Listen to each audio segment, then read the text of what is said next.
Donc voilà la question, hein, elle est de Magnéto Pêche à l'aimant. Très bien. Salut Pierrot, ton avis sur l'OM? Penses-tu qu'ils vont se qualifier pour les huitièmes de finale de Champions League? Tottenham, pas une marche un peu trop haute? Alors si, sur le papier, c'est une marche un petit peu trop haute, hein, avec quand même des très bons joueurs, un très bon entraîneur, un très gros budget. Mais le début de saison de Tottenham n'est pas très convaincant, ni en termes de jeu, ni en termes de résultats. Leur parcours dans ce groupe de Ligue des Champions est pas exceptionnel non plus. Voilà, donc c'est un peu l'irrégularité de Tottenham qui peut faire espérer quelque chose à l'OM. Maintenant, l'OM en ce moment est dans une période délicate. Est-ce que Tudor va avoir la bonne idée de changer les choses et de faire un autre dispositif?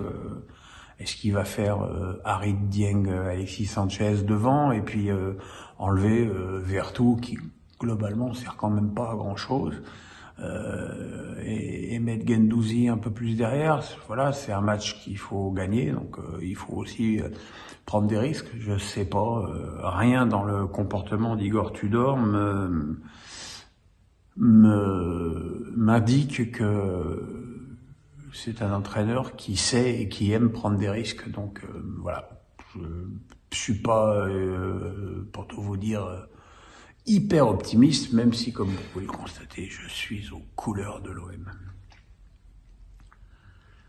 Rémi Desforges me dit « Salut Pierrot, à quelques jours de la Coupe du Monde, quelle serait ta liste idéale pour la France et quel est ton favori à l'instant T ?»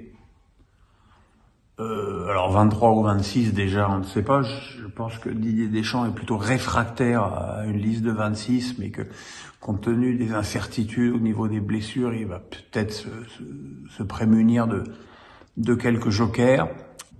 Oui, voilà, donc je sais pas. C'est difficile, hein. Je sais qu'il y a un gros lobbying pour Terrier. Est-ce que c'est le moment, compte tenu des absences cruciales qu'il y a dans cette équipe, de prendre des joueurs sans expérience? Je pense que ça, c'est un facteur qui jouera pas en sa faveur. Moi, il y a un joueur que je prendrais parce qu'il fait un super début de saison et je le trouve en plus, vraiment super, c'est Dizazi. Voilà, Dizazi, Fofana, Badiachil. Alors ça fait beaucoup de monégasque pour une équipe qui a effectivement pas un rendement exceptionnel, mais voilà, c'est l'équipe de France, c'est autre chose. Je pense qu'il faut faire une croix sur Pogba. Bon, la croix sur Kanté est déjà faite. On n'est pas à l'abri d'une mauvaise surprise avec Varane, ce qui, là pour le coup, serait vraiment un gros coup dur. Voilà, moi, à titre personnel, je prendrais un joueur comme Simakan sur le côté droit, parce que c'est vraiment un joueur formidable et qui fait des merveilles depuis qu'il est à Leipzig, mais bon, c'est un peu la même chose que pour Terrier, c'est pas le moment de faire des essais. Voilà, maintenant, effectivement, il y a un vent de pessimisme autour de l'équipe de France, parce que il y a le fantôme de 2002, et que sur les Coupes du Monde suivantes, les champions en titre sont pas sortis des poules. Voilà, je pense quand même que malgré tout, le cœur de l'équipe de France, c'est le duo Benzema-Mbappé, et que si eux sont à leur meilleur niveau, on devrait avoir quand même une Coupe du Monde intéressante. Et enfin, Cathy Vianney me dit « Salut Pierrot, toujours bon format ces courtes vidéos, vas-tu couvrir la Coupe du Monde et que sera le programme ?» C'est une bonne question, Cathy. Alors je veux pas faire pleurer dans les chaumières, hein, mais compte tenu de mes soucis judiciaires et du procès qui m'attend au mois de mars, il n'y a pas une rédaction qui veut de moi.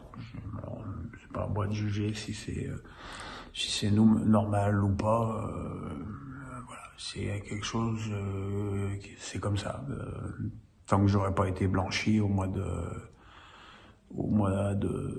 mars, bah voilà, je serais comme je suis aujourd'hui, j'aurais plus rien. Plus rien, ça veut dire plus aucun revenu.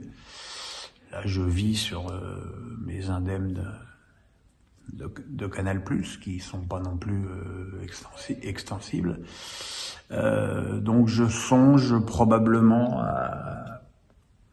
à faire la Coupe du Monde et peut-être la suite de Pierrot le foot sur Twitch. D'abord parce que c'est rémunérateur à partir d'un certain nombre d'heures de retransmission. Peut-être faire des matchs en live avec vous. Voilà, je me tâte. Maintenant, me lancer dans cette aventure-là, il est évident que il faut que j'ai une santé et un moral meilleur que ce qu'ils sont en ce moment. Alors la santé au niveau des genoux, ça s'améliore un tout petit peu. Je marche mieux, mais enfin quand même toujours avec des béquilles. Le moral, non, le moral il est toujours pas là. Je veux pas vous mentir. Donc voilà, de toute façon, quelle que soit ma décision, je ferai des vidéos ou ici ou ailleurs pendant la Coupe du Monde. Voilà, je vous embrasse.